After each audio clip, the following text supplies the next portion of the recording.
মিয়ানমারের বিদ্রোহী গোষ্ঠী আরাকান আর্মির সাথে সংঘাতের জেরে প্রাণ ভয়ে পালিয়ে বাংলাদেশে ঢুকে পড়ছে রোহিঙ্গা সশস্ত্র গোষ্ঠীর সদস্যরা।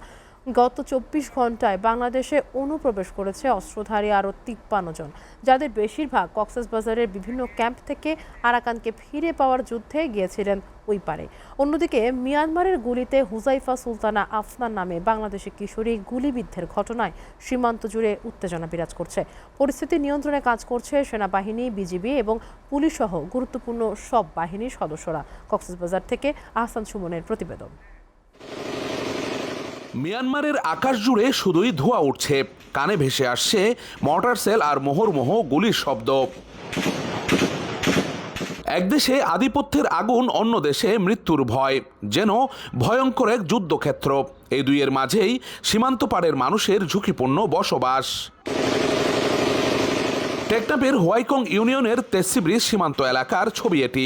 মিয়ানমারের বিদ্রোহী গোষ্ঠী আরাকান আর্মি ও রোহিঙ্গা সশস্ত্র গোষ্ঠীর মধ্যে সংঘাতে টিকতে না পেরে পালিয়ে বাংলাদেশে ঢুকে পড়ে তারা, যাদের অনেকেই গুলিবিদ্ধ, আহত। অন্যদিকে বাংলাদেশি কিশোরী হুজাইফা গুলিবিদ্ধির ঘটনায় ফুঁসে উঠেছে স্থানীয় বাসিন্দারা। জীবনের নিরাপত্তা চেয়ে সড়ক অবরোধ করে প্রতিবাদ জানাতে রাস্তায় নেমে আসে হাজারো মানুষ। বাংলাদেশ সেনাবাহিনীর উপরে বিশ্বাস আছে তো তোমার?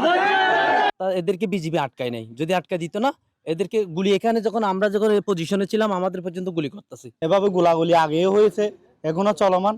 কিছুদিন আগে একটা গুলি হয়েছে আরো একটু পশ্চিমে।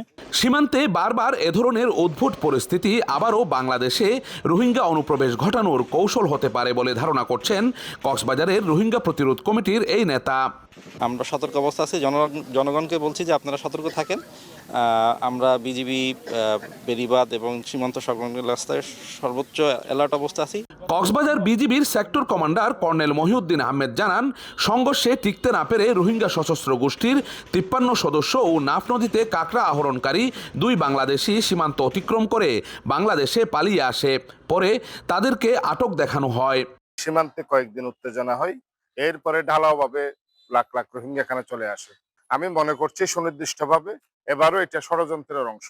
এখানে কয়েকদিন উত্তেজনা করবে, পরে আবার এখানে রোহিঙ্গা ঢুকাবে।